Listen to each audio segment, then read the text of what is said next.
This is Jamie with BarI. In this video, we're going to show you how you can review the details of your batches, those custom products that you create by mixing various different ingredients together. The classic example is to make a house margarita. You would pre-mix all the ingredients into a batch so that you can serve it more quickly and more consistently during service.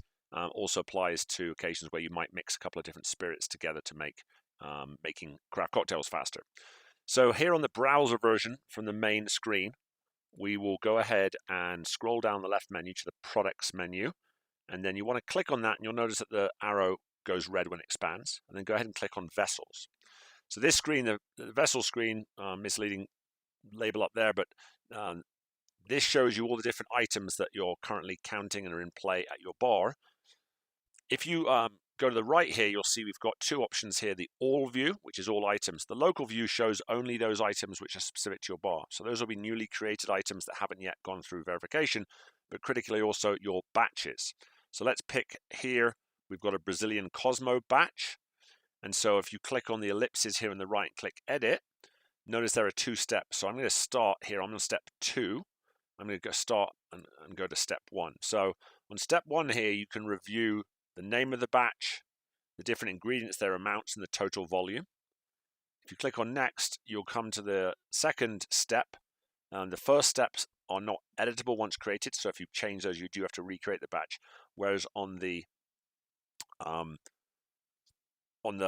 container size here, where we're entering the vessels which we make and store the containers in, these are editable, so you can make updates. And you'll notice here that in this case we've just got one vessel, but there's a maximum of 3 allowed. So in this case, I think we've got our tare weight being a little bit too high, because 11,000 will be very, very big.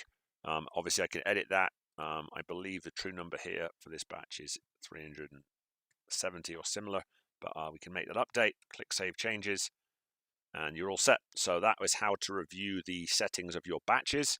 The point, obviously, of doing batches correctly in the software is it becomes difficult to understand what's been used or how much of a product you have if it's included in batches.